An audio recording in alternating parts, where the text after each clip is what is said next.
जहां कांग्रेस ने जनता का मैनिफेस्टो जारी कर चुनावी माहौल को गर्मा दिया है। गुजरात प्रदेश कांग्रेस कमेटी द्वारा जारी इस मैनिफेस्टो को जनता की राय और सुझावों के आधार पर तैयार किया गया है। कांग्रेस का कहना है कि कांग्रेस आपके द्वार अभियान के तहत घर घर जाकर लोगों की समस्याएं सुनी गईं और उसी आधार पर यह मैनिफेस्टो बनाया गया है। इसके लिए हर वार्ड में जनमंच का आयोजन भी किया गया था। इस मौके पर राजनीतिक समीकरण भी बदलते नजर आए। आम आदमी पार्टी के सक्रिय कार्यकर्ता केतन पटेल ने कांग्रेस का दामन थाम लिया। वार्ड नंबर 6 से उनकी उम्मीदवारी की भी घोषणा कर दी गई है। अब बात मैनिफेस्टो की करें तो कांग्रेस ने वापी के विकास के लिए 10 बड़े वादे किए हैं। शहर में जलभराव की समस्या खत्म करने के लिए स्टॉर्म वाटर लाइन बिछाने का वादा, ट्रैफिक फ्री शहर के लिए टेक्नोलॉजी बेस्ड मास्टर प्लान, सुबह शाम पर्याप्त प्रेशर के साथ शुद्ध पानी की सप्लाई, हर वार्ड में कॉर्पोरेशन स्कूलों को मॉडल स्कूल बनाने की योजना। इसके साथ ही रेहड़ी पटरी वालों को लाइसेंस देकर उनके अधिकारों की रक्षा, पहले पुनर्वास फिर तोड़फोड़ की नीति लागू करने का वादा।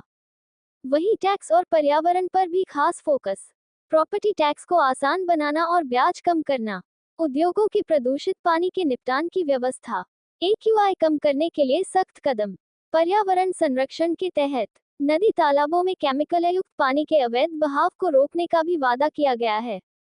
इसके अलावा श्रमिकों के लिए इंडस्ट्रियल और फायर सेफ्टी, साथ ही उनके बच्चों की शिक्षा के लिए विशेष योजनाओं की भी घोषणा की गई है। कांग्रेस का दावा है कि ये जनता का मैनिफेस्टो वापी के विकास का रोडमैप साबित होगा। અમે આજે વાપી મહાનગરપાલિકા માટે જે અલગથી મેનિફેસ્ટો બહાર પાડ્યો છે તેમાં શિક્ષણ, સ્વાસ્થ્ય અને રોજગાર માટેની વાતો કરી છે. વાપી શહેરની ક્લિનિંગ માટેની, બીજું મહાનગરપાલિકાની અંદર હદમાં આવતા જે 11 મુદ્દાઓ છે તે અમે એમાં સમાવ્યા છે. અને 2 દિવસ પછી જ્યારે એકવાર નામ જાહેર થાય પછી ઉમેદવારોને લઈ શહેરના કાર્યકરો તો શહેર અધ્યક્ષશ્રીઓ આ મુદ્દાને વાપી શહેરની આમ જનતા સુધી ઘરે ઘરે પહોંચાડવાનું કામ કરશે અને આવનારી મહાનગરપાલિકાની ચૂંટણીમાં કોંગ્રેસ પક્ષનો મેયર બને અને એના પછી આ તમામ મુદ્દાઓ મૂળભૂત રીતે 100 દિવસના એક સ્લેબ બનાવવામાં આવશે અને કે આ તમામ વસ્તુઓની ચાલુ કરવામાં આવશે. લગભગ 24 થી 48 કલાકની અંદર યાદી જાહેર થઈ જશે. તે યાદી લગભગ ફાઇનલ જ છે.